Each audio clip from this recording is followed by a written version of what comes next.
fair catch it? Do I let it go?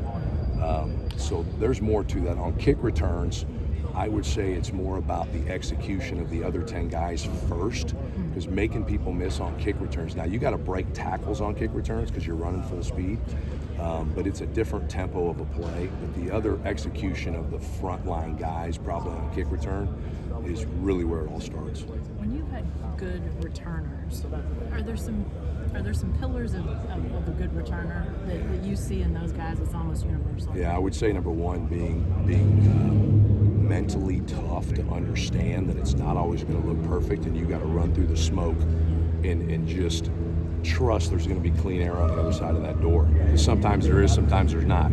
So probably just having the guts to do it is number one. Speed and athleticism matters, ability to break tackles, being strong, but probably more than all of it is confidence. If you're not confident back there and all you're thinking about is the consequence of you messing up, you're not the guy to be back there. So a little bit of ignorance is bliss. I'm not worried about the consequence of me dropping this punt. I'm only worried about making a great decision and going and scoring a touchdown. When did you realize you were looking for a head coach who was full speed ahead when it came to the return game? Probably immediately, just because he was a returner and he's very aggressive. He's an aggressive play caller. He is aggressive. His whole mentality is if you have possession of the football, go try to score. When guys catch 5-yard hitch routes, it doesn't matter on offense. Guy catch a hitch route, first thing you hear is go score, go score. Catch a punt return, go score. So he is very aggressive. He wants the ball crossing the goal line by whichever means necessary. And if you have possession of it in return, let's go. Now, it's not going to be so aggressive that we're not doing the right decisions. He still wants us to be able to play within what makes sense, but he wants the football advanced down the field. I assume that gets the guys excited too. Oh yeah. The players have to be stoked about it. They will. They will absolutely take on the personality of the head coach, and especially if the head coach is calling the offense. They are going to understand this is what he wants. This is what his expectation is, and he's aggressive, so we're going to be aggressive.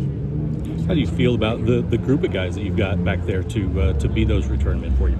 Yeah, just starting with kick return, I think Chris Barnes, he's got a lot of experience doing it. He's scored touchdowns on that unit in the past, did last year at his previous school. He's confident, he's fast, and we've got some other guys, Miles Coleman's back there. Caleb Hawkins has done it before. Like, there's a lot of guys back there that have an opportunity to really set the offense up in a good way if they get that opportunity. And then back on punt returns, Miles Coleman, Chris Barnes, we got a bunch of new guys that are trying to earn the spot too. Standard, we've worked him back there a little bit. He's got natural skills. The punt return is a whole different discipline.